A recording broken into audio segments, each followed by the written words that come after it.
Olá a todos! No episódio de hoje vamos falar sobre a replicação do DNA. O DNA é uma molécula capaz de produzir cópias de si mesmo, através de um processo chamado replicação. Este processo garante que tanto são produzidas células geneticamente idênticas, como a passagem de informação genética ao longo das gerações de todos os seres vivos. A questão de como o DNA se replicava foi colocada muito antes de Watson e Crick terem demonstrado a estrutura do DNA. Alguns investigadores sugeriram diversas formas de como esta molécula se poderia replicar. Foram então sugeridas 3 hipóteses. A hipótese semi-conservativa diz que, de acordo com a complementariedade de bases do DNA, cada uma das cadeias serve de molde para uma nova cadeia, e desta forma, cada uma das novas moléculas de DNA é formada por uma cadeia nova e por uma cadeia da antiga molécula. Alguns investigadores consideravam que a molécula de DNA apresentava uma dimensão demasiado grande para que fosse possível ocorrer um desenrolamento, e por esta razão, as restantes 2 hipóteses foram propostas. A hipótese conservativa considerava que a molécula de DNA-mãe era completamente conservada, sendo apenas utilizada como molde para formar novas moléculas filhas com 2 novas cadeias de nucleótidos. Já a hipótese dispersiva considerava que as moléculas filhas seriam formadas por segmentos da molécula original e por novas porções formadas a partir de nucleótidos livres que se encontravam na célula. 2 investigadores, Michelson e Stahl, tentaram esclarecer o mecanismo de replicação do DNA através da realização de uma experiência.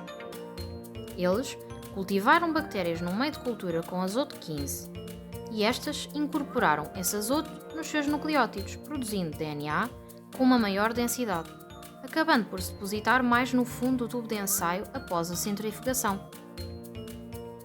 Estas bactérias foram transferidas para um meio de cultura com azoto 14 para produzirem as novas cadeias de DNA. Quando as bactérias foram observadas, verificou-se que estas apresentavam no DNA uma cadeia com nucleótidos marcados com azoto 15, proveniente da primeira geração, e outra com azoto 14, originada a partir dos nucleótidos que incorporaram o azoto presente no meio de cultura.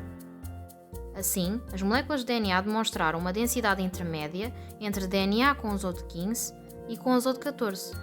Na segunda geração, verificou-se que metade das moléculas era formada por 2 cadeias com azoto 14 e a outra metade com uma cadeia com azoto 14 e outra com azoto 15. Deste modo, os resultados apoiaram o modelo semi-conservativo.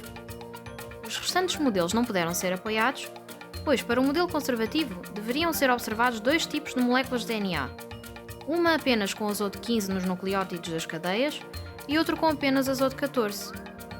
Para o modelo dispersivo, as cadeias das moléculas, a partir da segunda geração, iriam gradualmente apresentar uma menor concentração de nucleótidos da cadeia de DNA original.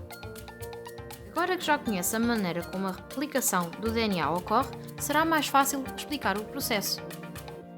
Para os organismos eucariotas, a replicação tem lugar no interior do núcleo da célula, e no citoplasma, para os organismos procariotas. O processo inicia-se pela ligação de um complexo enzimático à molécula de DNA, a helicase. Este processo desfaz a dupla hélice, destruindo as pontes de hidrogênio e, à medida que vai avançando, separa as 2 cadeias e forma um garfo de replicação.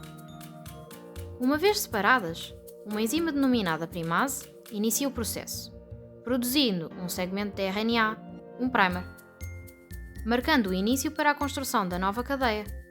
Um complexo enzimático chamado DNA polimerase liga-se ao primer e vai adicionando nucleótidos livres de acordo com a complementariedade de bases num sentido único de 5' a 3', de forma contínua. Isto só acontece na cadeia principal. A outra cadeia, a cadeia lag, não pode ser construída de forma contínua, por estar orientada no sentido oposto. Então, a DNA polimerase constrói a cadeia em fragmentos de Okazaki. Cada fragmento é iniciado com um primer de RNA.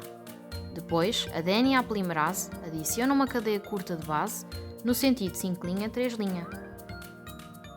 Os outros primers são adicionados e o processo vai se repetindo.